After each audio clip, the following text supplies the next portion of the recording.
Welcome to my channel, a place that brings interesting and dramatic stories. Hope you have a fun experience. Please listen to the next story. I've been looking after my younger brother, Justin, 33 meters, since he was 10. Our parents passed away when I was only 16, so I had to step up and take care of the household while he was still little. I did everything for him, and he meant the world to me. Maybe I spoiled him a bit too much. Because of my responsibilities, I didn't date much until I met Melissa. 35F about 10 years ago. We dated for 2 years, and it was great. My brother really liked her too. One day, I overheard a conversation Melissa was having with her friend. She was talking about me, saying she loves how I take care of her in every way. But she found me average in bed. Her friend asked her if she is going to talk to me about it, or how is she happy. She told her that her fixture is my brother. Then she spilled the tea. She had been having an affair with Justin for the past 8 months. She justified it by saying she thinks Justin is better in bed than I am. It was incredibly painful to hear. I tried to act like I hadn't heard anything and went inside the house, so I confronted Justin about the whole thing. I know how to get him to talk. After he kept denying it, I pushed him hard on the matter. Finally, he couldn't hold it in anymore and admitted it was true. He stayed quiet to avoid hurting me. He's in love with Melissa and wants to marry her, but she won't leave me alone. I was beyond furious. I wanted to punch him in the face, but instead, I just told him he's dead to me and walked away. I threw Melissa out too, and she ended up crashing with my brother and his roommates. My brother kept banging on my door nonstop. It got so bad that I had to move in with a friend, and I made sure nobody told my brothers where I was. His calls and emails were all the same, that he was sorry, and he never wanted to hurt me and he will break up. I stopped the bank account I had set up for him like a trust fund he could access when he turned 25. At that point, he wasn't my brother anymore. I fell into a deep depression. My eating and sleeping habits went all haywire. Every night, I'd have nightmares of my brother and ex laughing at me, saying I was terrible in bed. They made it seem like if I had been better, she wouldn't have left me. Things got so bad that at one point, I found myself standing in front of a train track, feeling like I couldn't handle it anymore. Luckily, my few friends came to my rescue. They were my lifeline during that tough time, and I stayed with them for a whole year. I decided to seek help and went to therapy, attending group sessions too. Closeness became a big anxiety trigger for me, so I avoided dating for a long while. But my friend encouraged me to give it a shot, and I did try once with a one-night stand. But it didn't work out well for either of us. Even now I continue with therapy, but I'm happy to say that other areas of my life have improved. I started focusing on building new relationships with different people. I took the opportunity to travel and explore new hobbies. Most importantly, I learned to live for myself and put my well-being first. I've been with someone for 3 years now, and we're engaged and expecting a child together. Wendy, 32F, is a really sweet person. She knows all about my insecurities and the issues my brother caused me. She's been really mature and patient with me. And because of her, I've been able to trust someone enough to be in a relationship. A couple of days ago, I received a wedding invitation in the mail, and guess who it's from? Yep, my brother. He's been keeping an eye on me from a distance and invited me to his wedding with none other than Melissa. Seeing their names together doesn't hurt as much now, but I feel kind of numb about the whole thing. If this had happened 8 years ago, I would have had a complete breakdown. I still feel this pain inside that I can't be happy for my brother on his big day. My fiancée suggests that we shouldn't go to the wedding and just delete the invitation. You know what? I just want to see them suffer. I don't have any love or blessings left for my brother. When our parents passed away, they entrusted me with taking care of him. And they said we'd look out for each other when we grew up, but he completely threw that away. It's not just the fact that Melissa cheated that hurts, it's more painful that my own brother betrayed me. Update. Hey, guys. I've been thinking about giving you all an update soon. You know how much people on Reddit love updates, But I had to delay it because I have a baby girl now. When I made the original post, my fiancée, now wife, was already 8.5 months pregnant, and we ended up having an early delivery.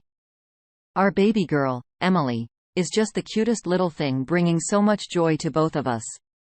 She's so tiny and adorable, and she's got eyes just like mine. It's unbelievable how we created something so precious. I can't get enough of holding her, and my wife gets a little annoyed sometimes because she thinks I might spoil her too much. Oh, and by the way, my fiancé and I got married pretty quickly in a simple court marriage. We didn't want a big wedding, and we're all doing just fine. Some of you asked how my brother knew my address. Well, he actually didn't. He only knew my email and my work email.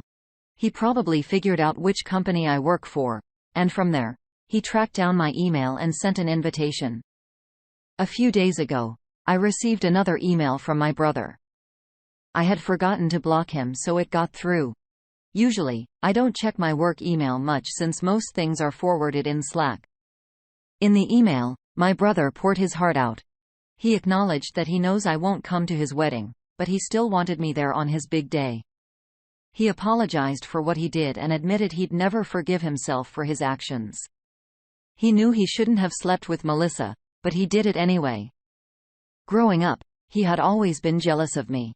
He envied that I was the more capable brother, always looking after him like a babysitter. When Melissa approached him, he felt like he finally had some importance deep down. He knew he was in the wrong, and he wanted to stop. When I told him he was dead to me, it triggered a panic attack in him. He desperately tried to contact me, but my friends wouldn't reveal my location. They stood by my side and refused to be part of his wedding with Melissa, as they also saw me as a big brother figure. Even his own friends judged him harshly for what he had done. His life hit rock bottom when he heard from one of his friends that I had attempted to end my life. 2 years ago, Melissa and my brother made up. At that time, she was a single mom and felt guilty about her past actions because her child's father had cheated on her and left. She wanted to apologize to me, and that's how they rekindled their romance. However, things didn't go well, and my brother eventually called off the wedding and broke up with Melissa again. He still wants me to be there for his big day, even though I've disowned him. He's willing to do whatever it takes to reconcile, even if it takes a lifetime. That's pretty much the gist of it. There was a lot of emotional stuff in the email, but I chose to ignore it and deleted it. My therapist told me that forgiveness should come naturally from the subconscious when we genuinely feel we can forgive someone. It should only be an option if the person shows remorse through their actions, not just their words. Honestly, I don't want to forgive him. I know it may seem petty and cruel, but I'm happy with my life the way it is. Adding him to my life will just bring stress. My wife advised me to let it go and not hold him responsible at all. I fear that if I forgive him, he'll go right back to Melissa. He needs to sort out his own life, and be an adult now. I've coddled him enough. It's time for him to take responsibility. People keep asking me about my brother's life, so I want to clear things up. Honestly, I have no clue what he's been up to. I deliberately moved far away from him and even changed jobs to create distance. He must have found out my workplace from where he sent the email. For a whole decade, I acted like he didn't exist, and therapy helped me cope with it. I treated him as if he were already dead. I'm not sure what happened between him and Melissa, but from his email, I can piece together that they dated for a few years and broke up. His friends didn't approve of him being with her, so they cancelled the wedding because of Melissa. My brother mentioned he doesn't want to get married unless I'm there to support him. But honestly, it doesn't have to be Melissa. Anyone could fill that role. I don't know why Melissa came back, but she must have thought I would just accept her like a doormat. She should know me better than that. When it comes to holding a grudge, I admit I'm quite stubborn. I had no idea that my actions would have such an impact on my brother's friends. They were genuinely good people who used to hang out with us. Even though they were younger, they treated me like a brother. After I cut off contact with my brother, 2 of his friends, who never had a positive male role model, apologized to me. but I haven't stayed in touch with them. If he truly regretted what he did, he wouldn't have chosen to marry Melissa, the woman who played a big part in ruining my life along with my brother. Did he really think I would forget all the pain and trauma they caused me? Forgiveness doesn't set you free. It just creates another trap. Over the years, I've learned that forgiveness is a tool used by cowards who want to escape the consequences of their wrongdoings. They believe that by receiving forgiveness, the guilt they carry will magically disappear. But true forgiveness can never be forced. It has to be earned, and he hasn't done anything to earn it. Second story. Let me give you some background first. We've been together for a solid 6 years, and our lives are deeply connected. Before meeting my future wife, I only had one other serious girlfriend. We dated for 3 years, got married, and it's been about 2.5 years since we tied the knot. Like any long-term couple, we've had our ups and downs, fights, and romantic moments. Lately, things have been a bit tougher, but life is stressful. Due to financial reasons, we had to move in with her mother. And surprisingly, it's working for all of us. Recently, she's been spending a lot of time with one of our mutual friends. She hangs out with him quite frequently, especially when I'm busy with work. They do regular stuff like watching TV, having drinks, going to the beach, and so on. The visits have become much more frequent in the last few months, happening at least once a week, if not more. Lately, my friend has been avoiding me and not willing to hang out when I'm around. This made me more suspicious with each meeting. Last Friday, after a separate argument with my intoxicated wife, I had a strong urge to check her phone. This was unusual for me since I normally respect her privacy. But my suspicions got the best of me, and I gave in to the temptation. I looked at her text messages with the guy in question. What I discovered crushed me. The messages were explicit and detailed, going back at least 2 months. It made me feel sick to my stomach, and I became dizzy and pale as I read them. The messages referred to his tool in her mouth, with her mentioning how he makes her insatiable. I was in shock. It was hard to comprehend. My thoughts were all over the place. In just a few minutes, I experienced a flood of emotions I had never felt before. Disgust, betrayal, anger, regret, fear, and profound sadness. How could my beloved wife do this to me? I couldn't shake the image of her with that jerk. Someone who had been my friend long before I even met her. How could he betray our friendship like that? In that moment, I even thought about resorting to extreme measures. I felt utterly shattered, crying uncontrollably beside my drunken wife. I can't forgive her. I made up my mind then and there that this is unforgivable. I need to leave and be on my own. The problem is I don't have any money saved up, and I don't have my own car. I hardly own anything at all. I decided not to confront her about knowing yet so I can prepare myself for living alone. With the help of a few supportive friends, I managed to find a new place to move into. I also have another friend who's selling me their car. I'm getting my ducks in a row to drop a bomb on this cheating witch and get away. As it stands now, my plan is to pack and move all my belongings while she's at work tomorrow. I'll have to pick her up from work later in the day. When she gets home and sees all my stuff gone, the final argument will begin. I don't know exactly what I'll say, but I have a lot to express, and the words will come naturally. Edit. The issue I have here is that I'll need to use her car to move my stuff on Friday. So I'm considering a new plan. I'll write a concise, but impactful note, more than just I know, but not too lengthy, leave it along with the car and keys at her workplace. And then a friend will pick me up so we can leave without a trace. This way, she'll read the note, be devastated, and return home to find all my belongings gone, and no sign of me. I'm already preparing to hire a lawyer. I believe I have enough evidence, and I familiarized myself with divorce laws in Maryland to cover my bases. Fortunately, we don't have significant assets, communal property, or children, which I'm thankful for. Update. As for Friday, it went as well as it could in a situation like this. I took the advice I received from Reddit and changed my plan before the day even began. There was no final argument. Despite learning the devastating news, our last week together went surprisingly well. We went to the beach early in the week and had an incredible closeness on Wednesday night. On Thursday, we had a fancy dinner. She paid for it and then went to the movies, also her treat. Friday morning, she seemed really happy, and we had a great closeness. I dropped her off at work, gave her a sincere hug, and said goodbye. Little did I know it would be our last conversation right away. I went to get the keys to my new place and some boxes for packing. I hurried home to start packing my things. My brother-in-law was home at the time, so I pulled him aside and shared the news. He was furious at his sister and completely supportive of me. We had a heartfelt conversation, and he was there for me as I packed. He was an amazing brother, and I made sure to let him know how much I appreciated his support. We cried and talked for a while, and he did everything he could to help me. Sadly, most of my belongings fit into just one carload and a small hatchback. After unloading the first trip, it was almost time for my friend with a truck to finish work.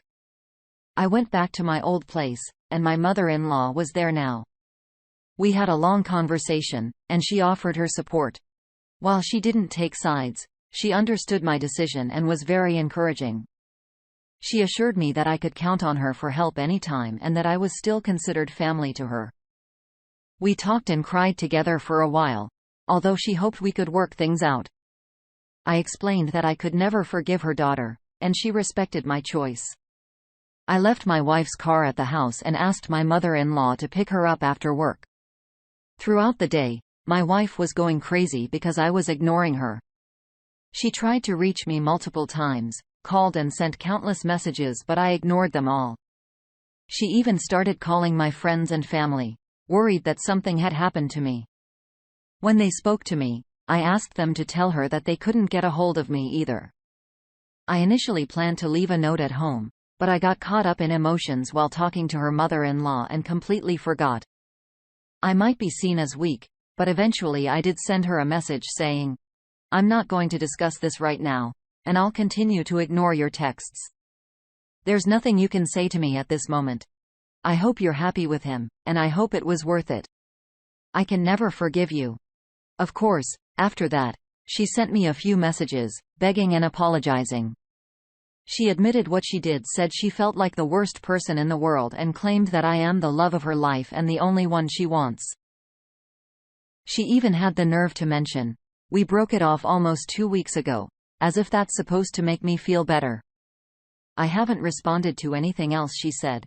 Now let's fast forward to my new place.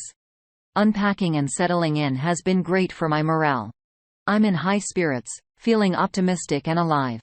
I'm moving in with my longest-known friend, who's been there for me since I first moved to Maryland over 10 years ago. Spending time with close friends, having good conversations, and enjoying nature is helping me heal. With this second chance at independence, I plan to take a step back, reflect on my life, and work on improving myself and finding happiness within. I want to shed a few pounds, focus on enhancing my musical abilities. I play guitar, bass, drums, and dabble in electronic music.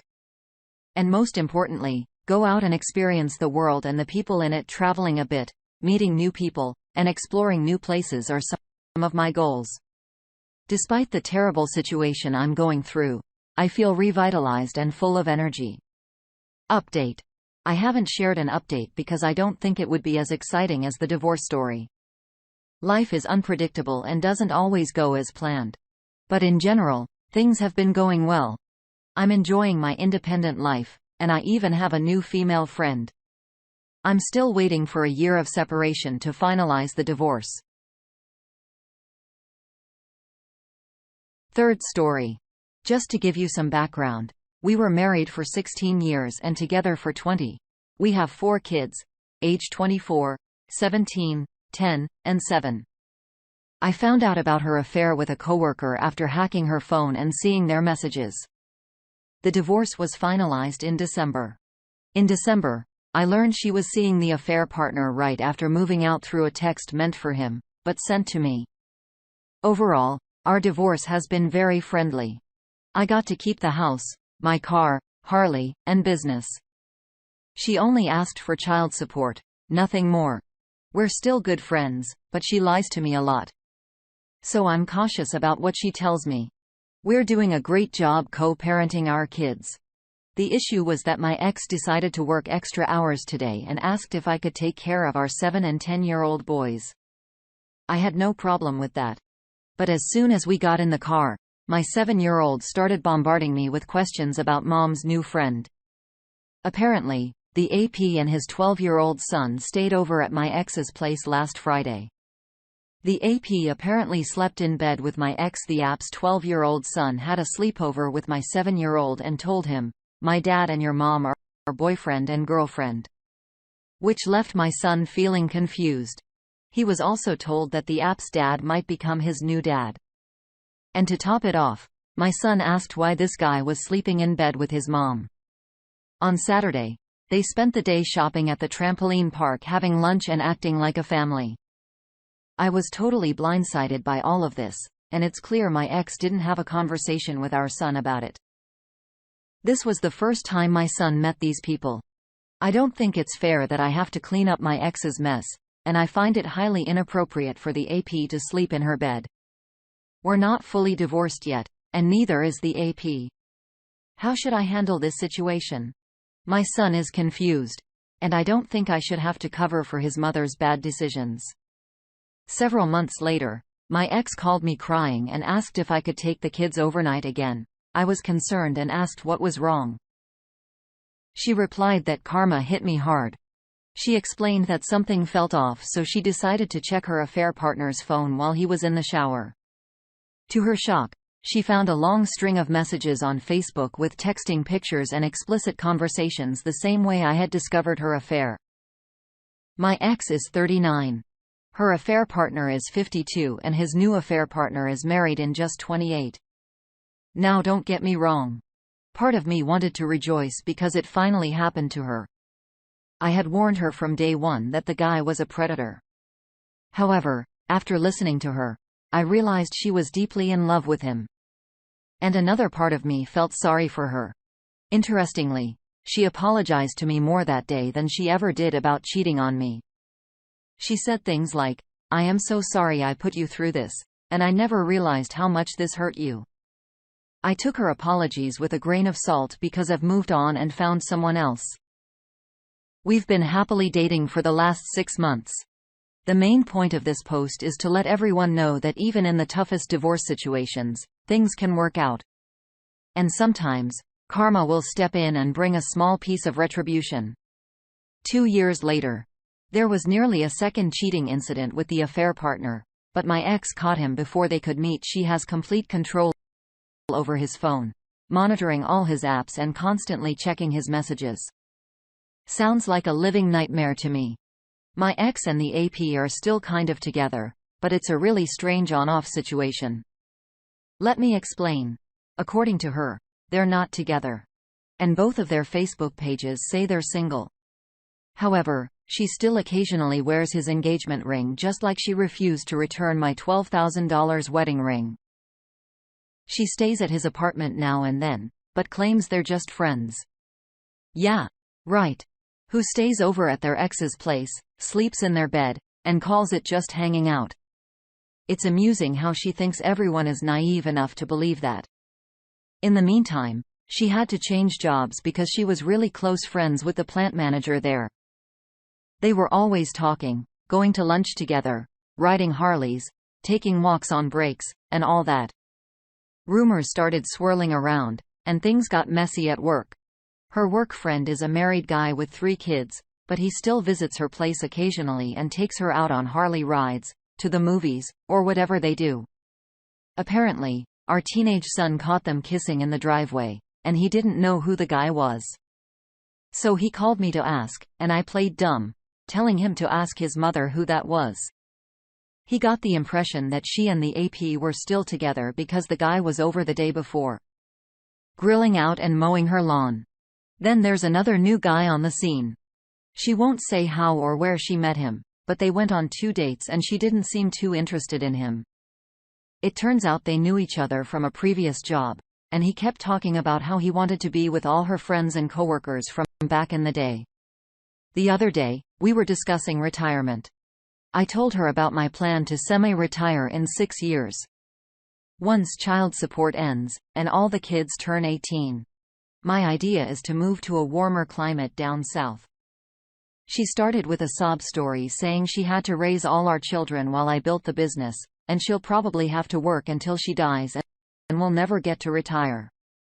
But that's far from the truth. I put in just as much time, housework, and effort into our family as she did.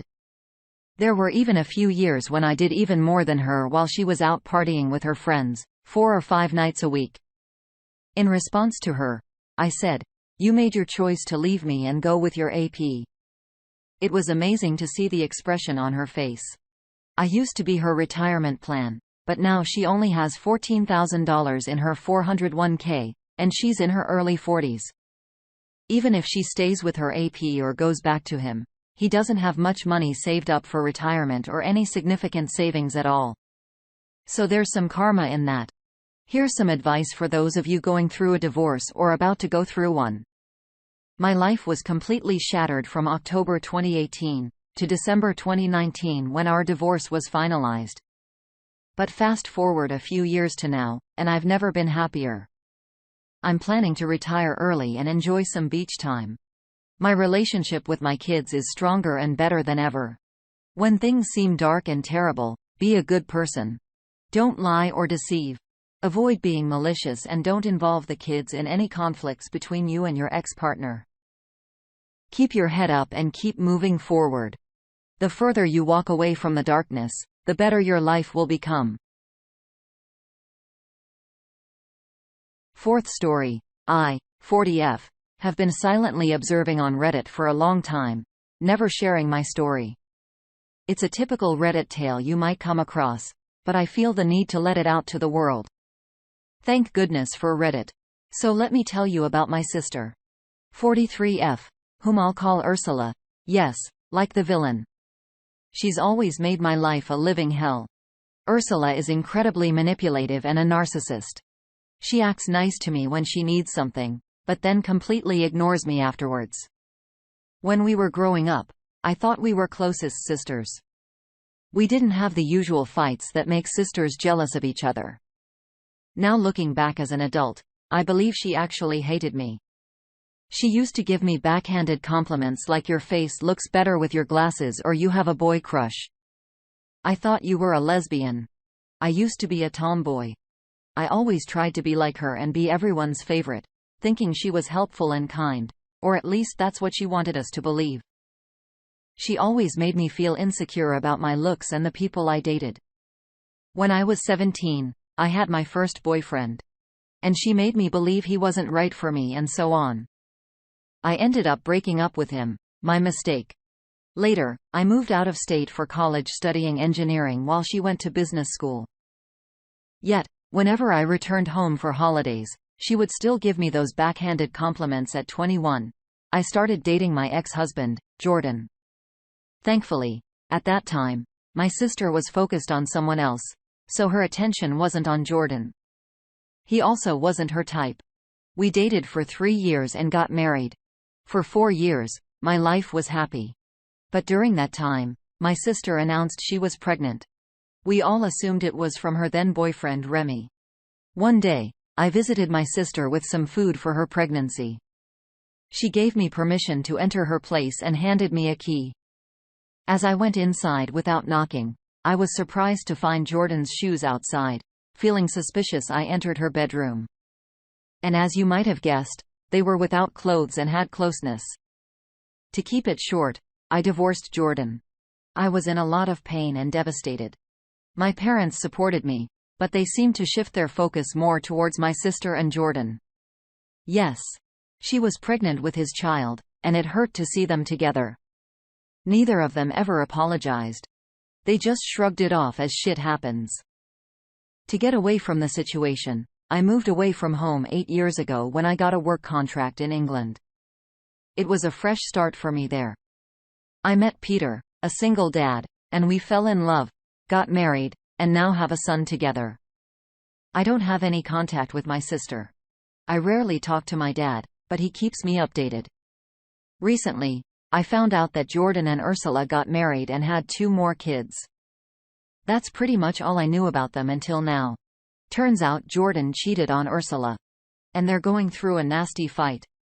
To make things worse, 2 of their kids aren't even Jordan's, so Ursula hasn't been faithful at all. My dad said it's a complete mess, and they'll probably end up getting divorced, but she's pushing for alimony. I hung up the phone and poured myself a drink. Honestly, I'm glad I'm thousands of miles away from all that drama. My mom called me too, saying she needs me, but I'm not sure if I want to go or not. As much as I might enjoy seeing Ursula's life falling apart, I'm not sure if I want to get involved in all that drama. Edit.